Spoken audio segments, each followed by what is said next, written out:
en referencia a ello. Entonces quisiera preguntarle a ustedes en particular cómo se han sentido con en la última semana sobre el material que nosotros comenzamos a trabajar con respecto a el tema número 3, que fue sobre el constitucionalismo contemporáneo. ¿Hay alguna duda, algunas preguntas que quieren hacer con respecto a esas actividades?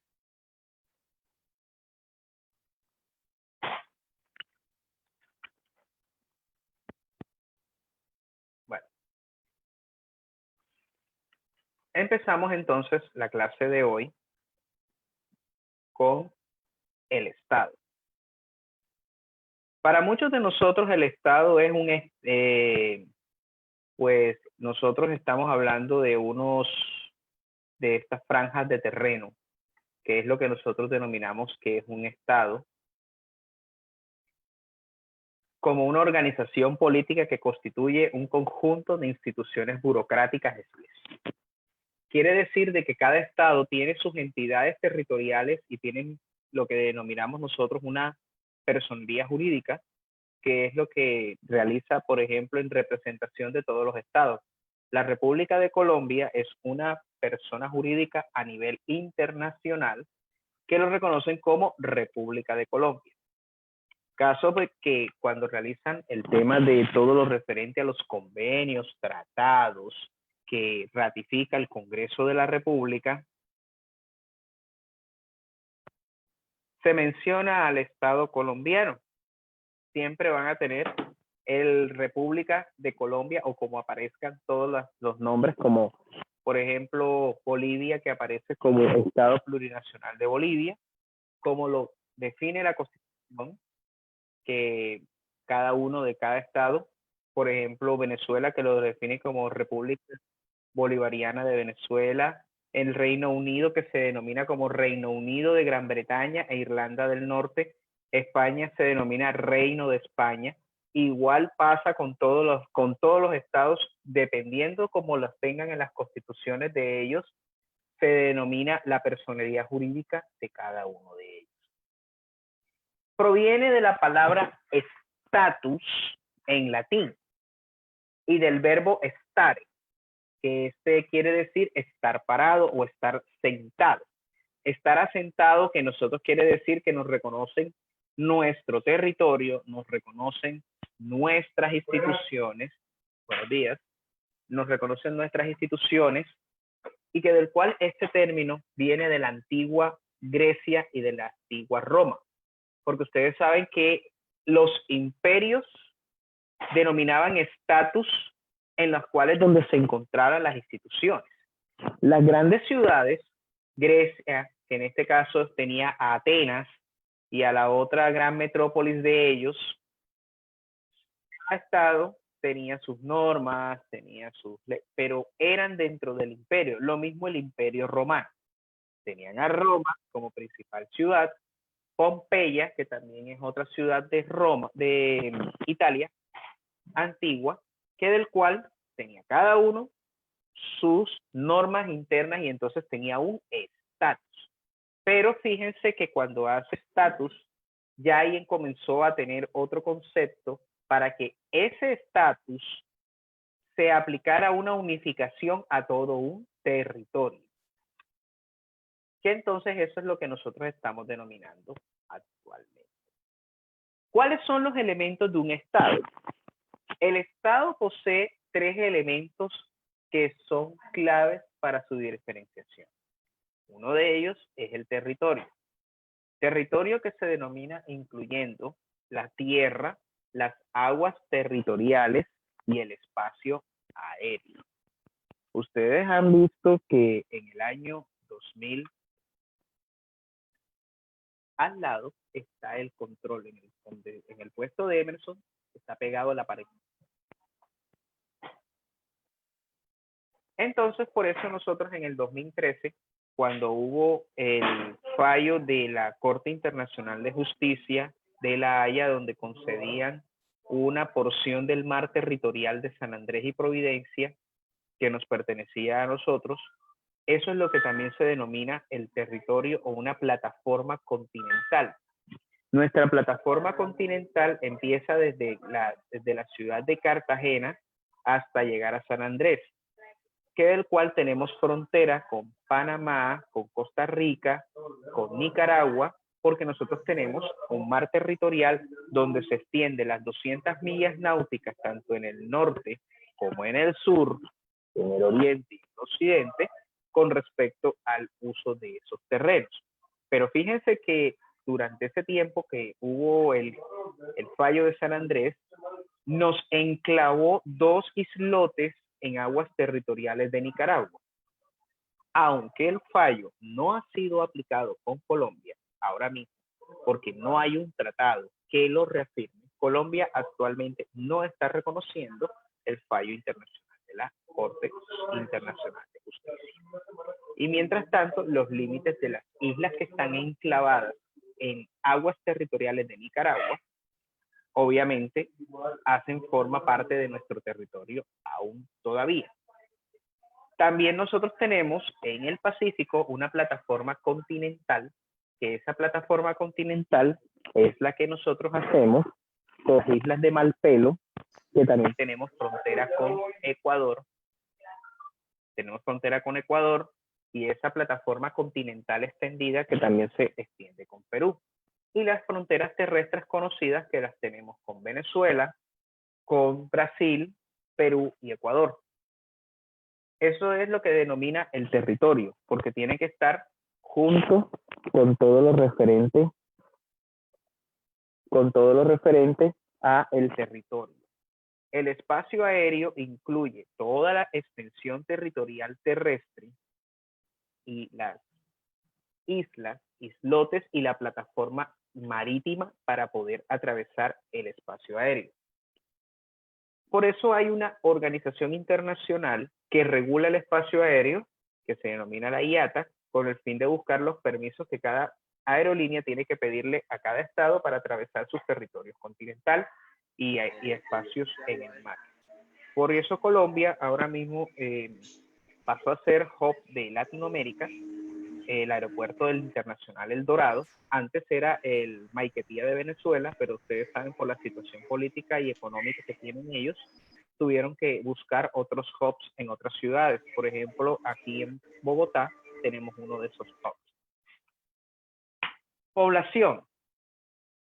Todo ciudadano colombiano, como todos nosotros estamos acá, en este territorio asentado, como tenemos el derecho a la nacionalidad, nuestra nacionalidad, aparecemos y estamos dentro de una población. Esa población nos identifica con muchísimos factores. Uno de ellos es el tema de las costumbres que tiene cada región. Somos titulares de derechos y miembros activos del Estado. Derechos políticos que son sometidos a unas leyes. Nosotros, obviamente, transferimos el poder para que nos representen, que es lo que ahora vamos a hablar con respecto a la soberanía. Y la soberanía, que es el poder político supremo, donde corresponde a un Estado independiente.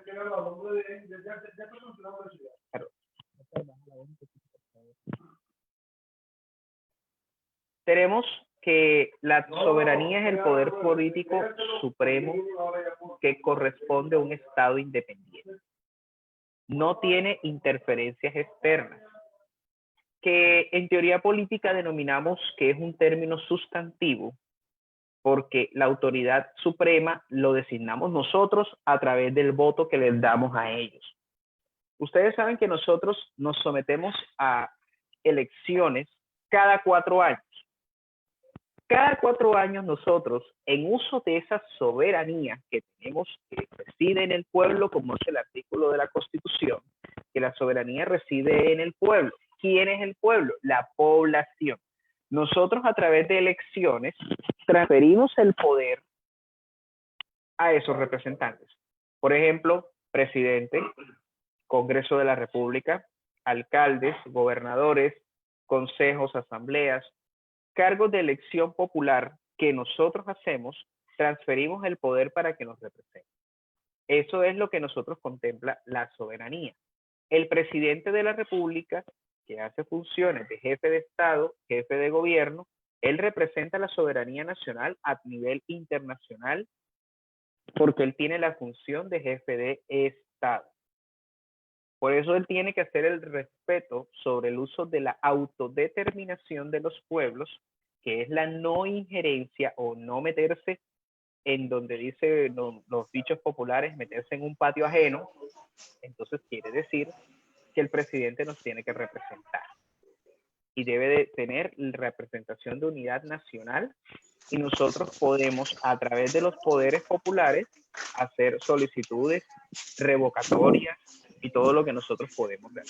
A través de ellos, revocatorias del mandato, reclamar y hacer un control político, que eso lo hace normalmente todo lo referente en los poderes. No es eso, no es eso. No, profesor.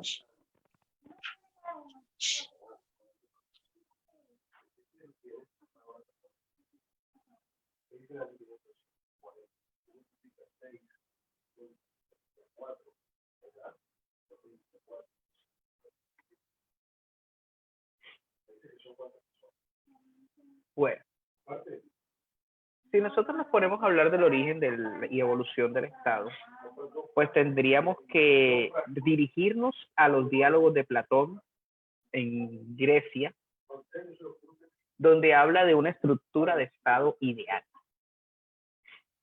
Pero cuando habla Maquiavelo, cuando introduce la palabra Estado en su célebre obra El Príncipe,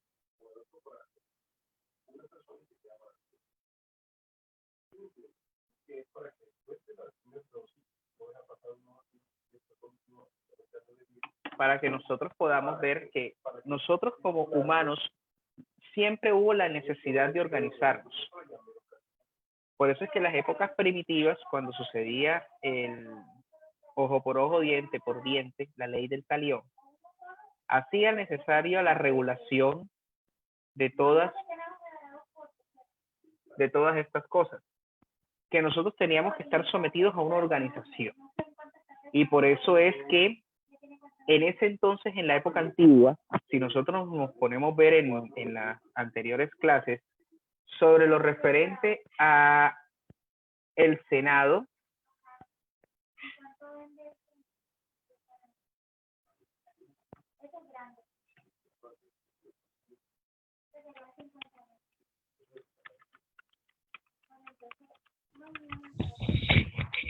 Profe, disculpe que lo interrumpa, lo que están hablando ahí en el fondo, o sea, ¿los escuchamos a ellos o los escuchamos a usted? Porque así no. Espérenme un segundo. Por favor, baja la voz, que ya los estudiantes están diciendo que se te escucha más la voz tuya que la mía. Bueno. Adriana va para allá arriba ahora.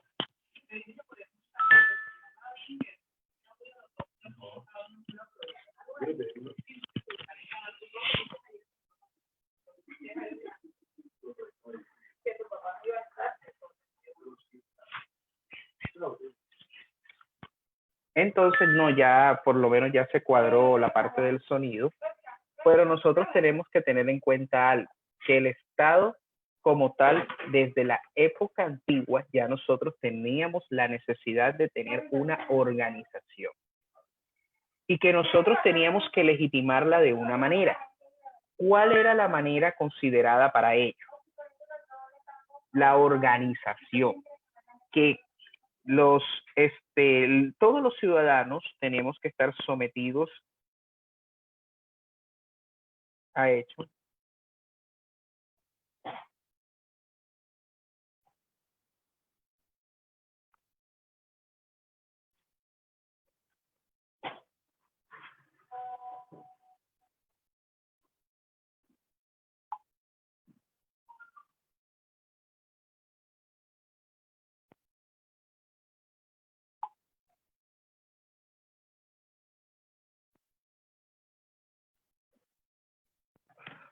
Nosotros tenemos que el ser humano, la civilización y su evolución tiende a que nosotros tengamos que organizarnos. Es por eso que en Grecia y Roma nacen las primeras instituciones que nos representan. Miren que el Senado nace de Roma y también existe lo que decía el emperador en el tema legal o de leyes.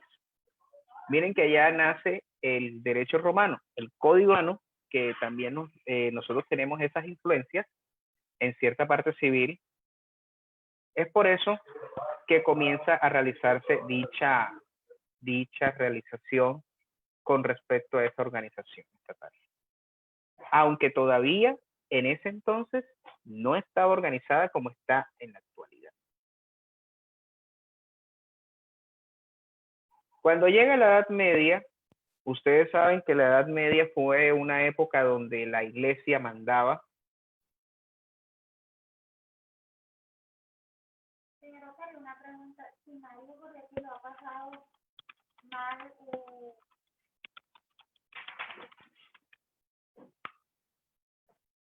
ha pasado mal con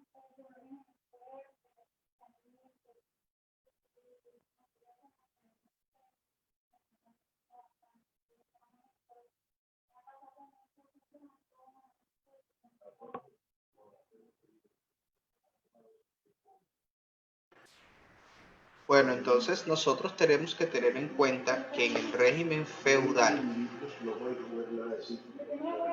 en la Edad Media prevalecieron los vínculos de orden personal y desaparece la delimitación estricta del territorio como interés general. Porque ustedes saben que el poder central era legítimo, pero era débil. Con ese fin, ustedes saben que en la Edad Media, los jefes locales fuertes, ¿quiénes eran? El Papa. El Papa era el que mandaba. El Papa era el que mandaba. Entonces, el Papa era el que daba las órdenes y era el que escogía a los monarcas. Por eso es que ustedes ven que cuando hubo la conquista española, se denominaban en España los reyes católicos. Los reyes católicos son aquellos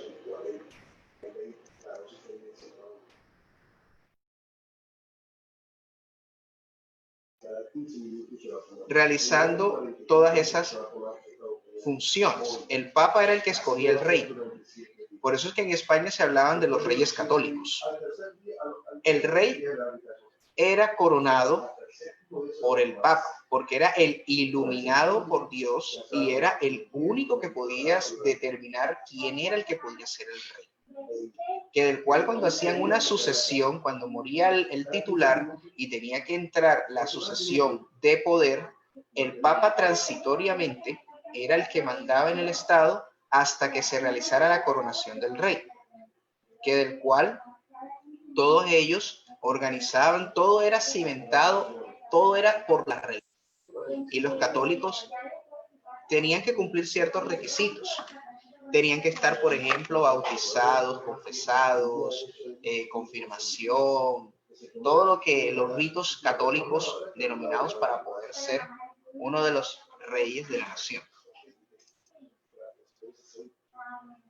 Es por eso que nosotros vemos que después de este renacimiento surge un estado moderno después de unas revoluciones que del cual forma dos estados, que donde nace el estado principesco y el estado democrático. El principesco que todavía se ve en ciertos estados es que el príncipe era el rey o el rey era el soberano con atribuciones internas y externas. Caso de que hoy en día las monarquías se convirtieron o se hicieron en que pasaron de ser de unas monarquías absolutistas a unas parlamentarias, donde el rey ahora tiene una atribución que es el jefe de Estado. Pero en casos como en Inglaterra y en España, escogen un primer ministro y un presidente del gobierno. En este estado principesco, el rey era el que mandaba, era el que ejecutaba y era el que mandaba hacer las normas. O sea, creaba las normas, no tenía ningún control, ejecutaba todas las órdenes, creaba impuestos, y era el que juzgaba a las personas, a los que no pagaban impuestos, a los que tenían todo lo que decía el rey, era su autoridad. Es por eso que cuando hicieron el proceso de imperialismo, de colonización, que ustedes saben que eso se dio en las Américas y en ciertos sectores de África para ellos conservar el poder imperial, nacen unas revoluciones que son claves para esta formación. Miren que nace un nuevo estado, que es el Estado Democrático. Cuando realizan la Revolución Francesa de 1799, la Revolución Norteamericana y la Revolución Inglesa, donde se traslada el poder y la soberanía a la nación. ¿Quién es la nación? Todos los ciudadanos.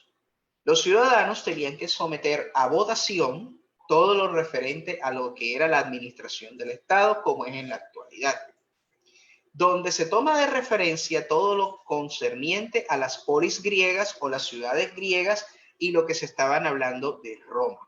En Francia, por ejemplo, nace un directorio. Este directorio que ustedes ven en la imagen es aquel directorio que se formó como si fuera en la actualidad un Senado de la República o un Congreso de la República.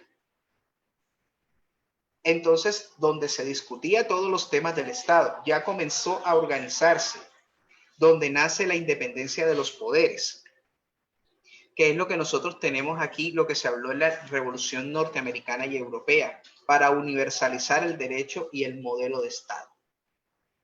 Que eso es lo que hoy en día conocemos, que cada estado tiene una división tripartita de poder, que es la que nosotros denominamos rama legislativa, ejecutiva y judicial. Bueno, también nacen dos formas de Estado. Una que es el Estado de Derecho. Es un modelo totalmente estricto, que en la actualidad lo posee Estados Unidos. ¿Qué significa este modelo de Estado de Derecho? Que es lo que está escrito, es lo que se cumple y es lo que se realiza. En Estados Unidos es muy difícil que un juez federal, porque ustedes saben que Estados Unidos es un estado federal, cada estado tiene una norma que se aplica a cada estado, pero existe un Tribunal Supremo de Justicia que es el que mira que se adapte a su constitución. Mire que en Estados Unidos hay ciertos estados donde el aborto es prohibido, pero en otros es permitido.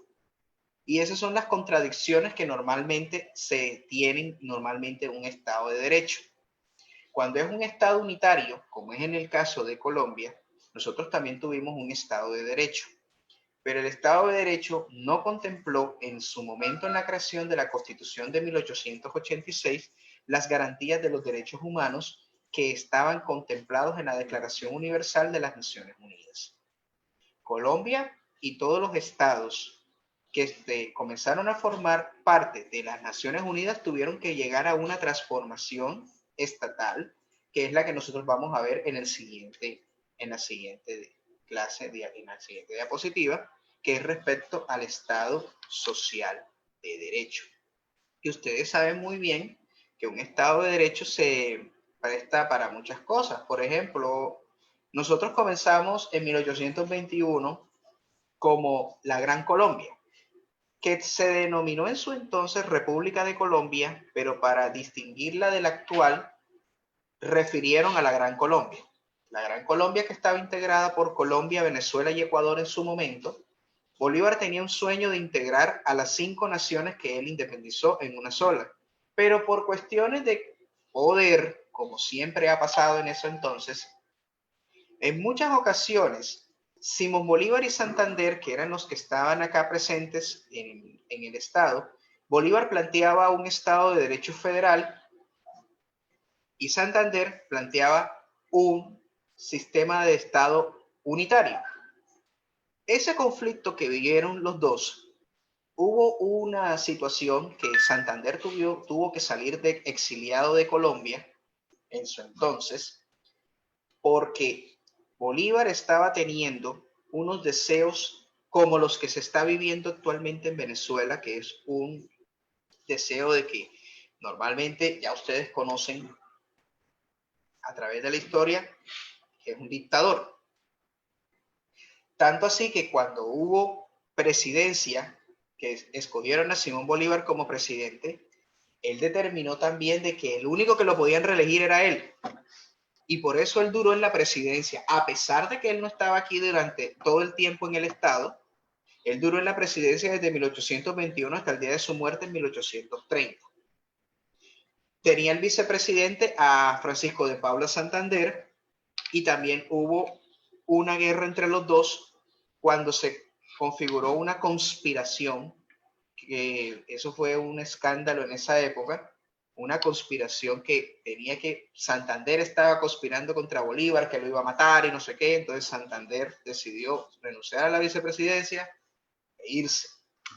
Ya después, cuando Bolívar murió, ustedes saben la frase famosa de él, que si mi muerte contribuye a la formación de una nación, que cesen los partidos y cese el odio, yo bajaré tranquilo al sepulcro, y así lo hizo. Entonces en 1830 cambia nuestro nombre a República de Nueva Granada, y República de Nueva Granada también comienza a tener un sistema central que también ayudó a que la contribución en formación del Estado avanzara. Pero luego también ustedes saben que los paisas, los antioqueños como tal, siempre han querido imponer un modelo federal. Entonces también hubo el cambio y se realizó a Estados Unidos de Colombia y a Confederación Granadina en un estado federal, pero luego de muchas guerras que se vivieron en esa época, guerras civiles por el tema de las autonomías, Rafael Núñez, en la Constitución de 1886, crea el Estado de Colombia unitario en República de Colombia, que todo sea centralizado por Bogotá, como está haciendo ahora mismo. Entonces ese Estado hablaba de democracia para ciertos sectores. Por ejemplo, los únicos que tenían el derecho al voto eran los hombres. Y eso, empezaban que los hombres que tuvieran un patrimonio de 1.500 pesos, como en la época actual serían unos 100, 130 millones de pesos, para poder votar. Ya después comenzó a evolucionar de que ya todos los hombres tienen el derecho al voto, y después a la mujer prácticamente fue en el siglo pasado, en la década de los 60, fue que pudo ellas tener el derecho al voto sin ningún tipo de restricción y tener cédula de ciudadanía. Miren que son muchísimas cosas y muchísimos aspectos que se vivieron en este Estado de Derecho, que por lo cual en la actualidad, a la formación del Estado social, hubo muchísimos cambios. Bueno, el Estado Social de Derecho, que es una unificación de el Estado de Derecho y el Estado Social. ¿Cómo se contempló o qué bases históricas tuvo? Ustedes saben que hubo la Primera Guerra Mundial. En la Constitución de Weimar de Alemania hablaba de un Estado social. Y el Estado social era que el Estado tenía que tener un estado de bienestar, que es el conjunto de todo lo que pasó durante la Revolución Industrial, que ustedes saben que los trabajadores no tenían derecho al descanso, tenían jornadas extenuantes de 18 horas, no tenían cobertura de riesgos, no tenían posibilidad de pensión, no tenían posibilidad de salud. Entonces este modelo nace con el fin de que el Estado tenga un estado de bienestar, que se conoce como un Estado benefactor o el welfare state, que es lo que nosotros hablamos de que habla también, que proponía la idea de un empleo digno, un empleo pleno, garantizar un subsidio para el trabajador y ayudar a erradicar la pobreza dentro del Estado, que es lo que se denomina una economía social de mercado. Y aquí habla de que el Estado tiene que intervenir en la economía con el fin de evitar abusos con los ciudadanos. Miren los casos que pasaron por ejemplo, lo que estábamos ahorita, los que estuvieron escuchando la plática con una compañera mientras que iniciábamos la clase, sobre el respecto del día sin IVA, que había muchas denuncias con respecto de que las entidades o los supermercados subían los precios o los inflaban para ellos no perder el valor del IVA. Entonces, el Estado ya intervino a través de la DIAN, que ese beneficio tiene que estar, y a través de la Superintendencia de Industria y Comercio. Miren que esa intervención que hace el Estado es para garantizar derechos fundamentales que ahora mismo estaban regulados por esa norma. Entonces, hubo dos fusiones: el Estado de Derecho o la economía social, para denominar Estado Social de Derecho, y otra expresión que también se denomina Estado Democrático más Estado Social, denominada Estado Social y Democrático de Derecho. Pues bueno, el Estado Social de Derecho tiene unas características que ya nosotros las hemos hablado, pero la vamos a realizar una recordación. La asistencia sanitaria es lo que el Estado tiene que garantizarnos a nosotros, la salud y el medio ambiente. Por eso es que ustedes saben de que las personas que tienen régimen contributivo, que sus padres trabajan, ustedes tienen derecho a la salud con respecto al papá. Pero en caso de que el padre llegue a ser desempleado, esa cobertura no se pierde. Pasa automáticamente a un sistema que se denomina SISBEN o régimen subsidiario. Educación pública, como ustedes saben, el Estado tiene que garantizar la educación pública desde el preescolar hasta el nivel superior. Eso siempre el Estado tiene que realizar las inversiones y las intervenciones necesarias para que este derecho se cumpla. El trabajo y vivienda dignos, igual. El Estado tiene que garantizar que todos los ciudadanos tengan el derecho a un trabajo digno y a una vivienda digna. Eso está estipulado en la Constitución Política. La indemnización de desocupación. Maribel, vuelve en la tarde. Familiar. El subsidio familiar, que siempre lo establecen las cajas de compensación, y la indemnización de desocupación, lo que se denomina el subsidio de desempleo, que cada caja de compensación para una persona que trabaje y pierde su trabajo, están en todo el deber de entregarlo a través de la caja de compensación, un subsidio en dinero para alimentación de la familia y para la garantía de seguridad social. El acceso práctico y real a recursos culturales, bibliotecas públicas, museos, tiempos libres, todo lo que es referente a cultura del Estado. La asistencia para personas de discapacidad y adultos mayores. Ustedes saben de que el Estado también garantiza, sobre todo a través de una ley, para la asistencia para las personas en condición de discapacidad y adultos mayores. Que ustedes saben que crean varios programas de adulto mayor y a las empresas para incentivar el teletrabajo en personas en condición de discapacidad o tenerlos en cargos en las empresas donde no generen tanto y que sea una asistencia inclusiva. Pues aquí también habla sobre la defensa del medio ambiente natural, que es toda la defensa de los recursos naturales del Estado. La asistencia social es con todos los programas que siempre están creando para el beneficio de todo el Estado. Por ejemplo, tenemos el uso de programas sociales como el SISBEN, que crearon nuevo de ingreso solidario. El otro programa que también se habla de las devoluciones de IVA a población menos favorecida, el SISBEN, programas como Familias en Acción, Jóvenes en Acción.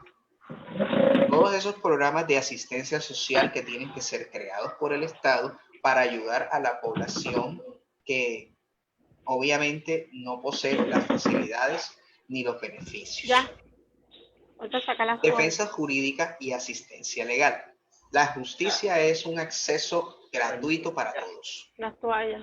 Es por eso que la justicia y la defensa jurídica tiene que ser para todos los derechos que tienen todos los ciudadanos y que muchos de ellos, en algunas particulares o personas estatales, estén infringiendo o estén violentando dichas normas, que de los cuales usted sus derechos ya la manguera reclamar y la otra manguerita Estado con referencia él no la trajo. a una acción de tutela o una acción popular. Disculpa. Que es lo que estuvieron consultando la La manguera lo de menos. Y garantiza los denominados derechos sociales mediante el reconocimiento en su legislación. cada ley estatutaria que se crea para cada derecho fundamental.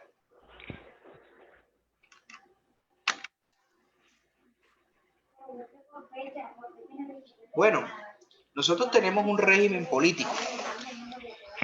El régimen político que nosotros hablamos desde las edades contemporáneas es lo que nosotros usamos, lo que estábamos hablando ahorita. Una jefatura de Estado entre repúblicas, una monarquía. Ustedes saben que nosotros como Estado colombiano seremos una república unitaria. Bastante, Amel. Tenemos un jefe de Estado. El Bastante. jefe de Estado es el presidente de la república que nos representa a nivel internacional. En las monarquías es el rey. Pero fíjense que ellos denominan aquí una fusión.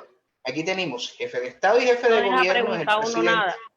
Él habla y En habla. cambio, países como el Reino Unido tienen al rey como jefe de Estado y como jefe de gobierno tienen lo que denominan el parlamento, que escogen a un primer ministro, o es en el caso de España, un presidente del gobierno. Entonces habla sobre un grado de libertad.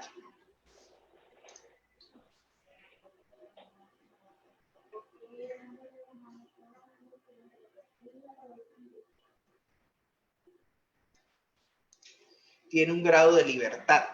Ese grado de libertad está limitado, porque estos regímenes políticos nacen con el fin de que cada función que se cumpla de una manera democrática debe de realizarse.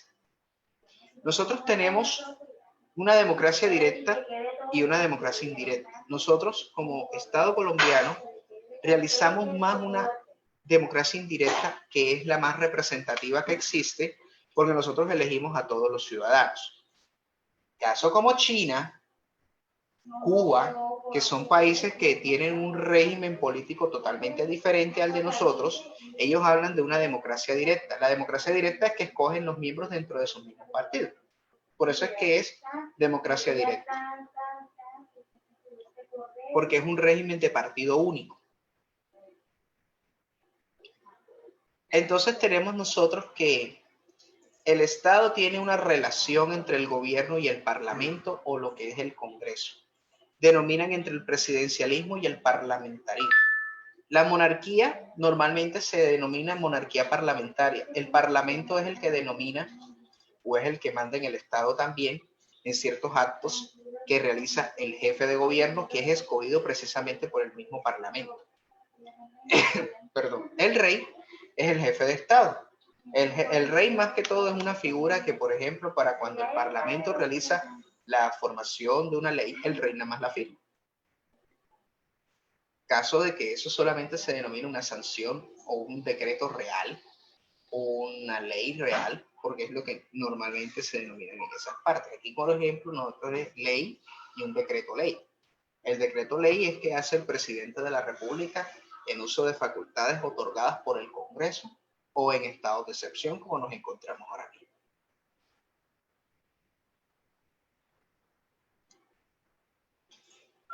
Bueno, ustedes saben que hay un ordenamiento jurídico que nosotros tenemos en cada estado. Por eso es que el derecho en cada país es totalmente diferente.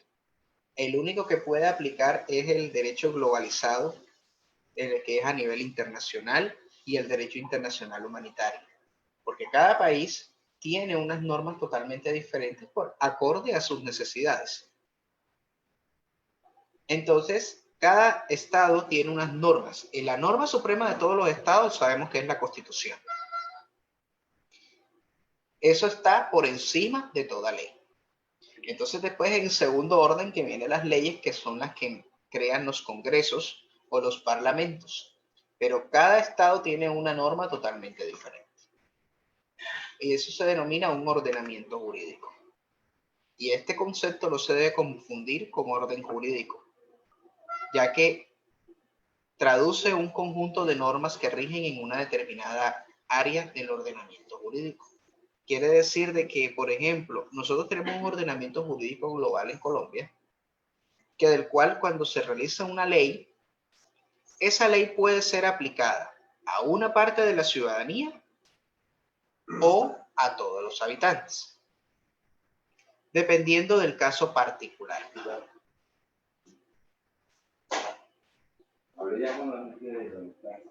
Y bueno, los partidos políticos, que son entidades de interés público creadas para promover la participación de la ciudadanía, la ley de la democracia, y contribuye a la integración de la representación nacional.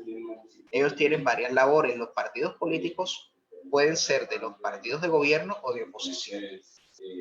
Ahora voy a mostrarles a ustedes un video interactivo con respecto a los partidos políticos para que ustedes puedan conocer en Colombia cómo lo integramos. Me permiten un momento, voy a colocar.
Básicamente tengo que utilizar 4 personas que ayuden en el auto de cada uno.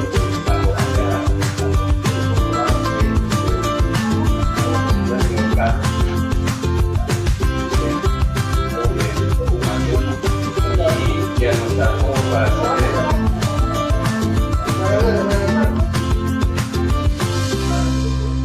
¿Cómo lo cambio? ¿Y cómo cambio para comunicar el conviviente?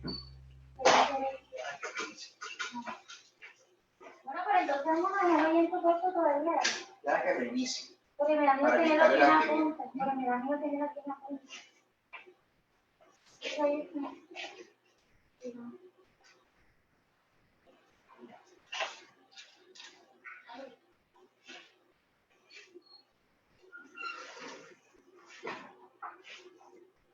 Y el no lo guardo. Sí, guárdalo. No lo estaba utilizando.